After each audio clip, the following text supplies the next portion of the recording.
All right, I made some progress here. I cleaned up the wiring around the CPU, and then I added all the wiring for the address decoding, which made it complicated again.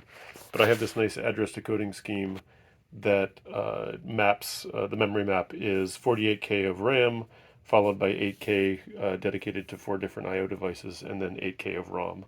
And this is implemented entirely in just these 3 chips. And it's a pretty fast, clean scheme as well. I'm happy with it. But my worry was that did I get that wrong? Because it's pretty complicated, both in terms of logic and in terms of wiring. And so I had these shift registers that are used for the Pi Pico to query the state of the address bus and data bus. So I added a 5th shift register so that I can also query the state of the address decoding.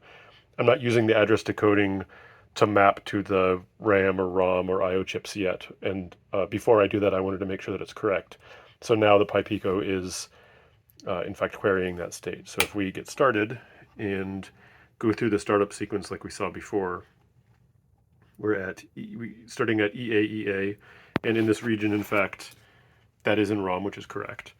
And then I could scrub here to try to get past that, but I added a new mode, which is skim mode. And so, and you can adjust the speed here, but you actually get to see, see the bus state. And so what we should see is that when it gets to FFFF, well, it's going to wrap around in memory, and then that should switch to the low RAM region. So let's see if we speed this up a little bit. F1, 2, 3. So once that gets to CD, so FD,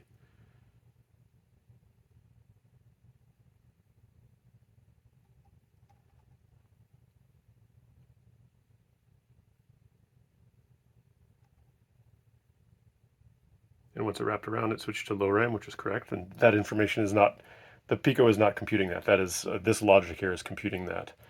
And so this confirms that we were doing that correctly.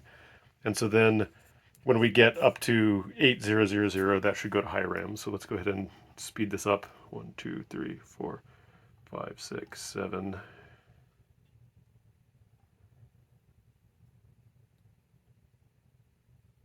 So now we're in high RAM, which is correct.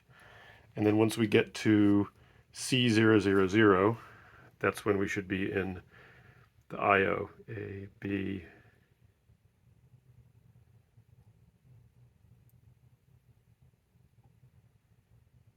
So now we're in I/O-A, and then at C800, we should be in I/O-B.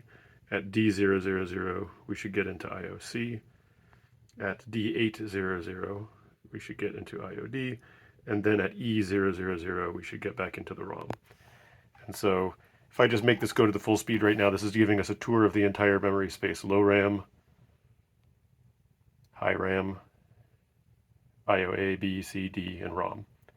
And so this confirms that this address decoding logic is correct, and it's safe for me to use to activate the ROM, RAM, and I/O chips as appropriate. So now I can move on to that.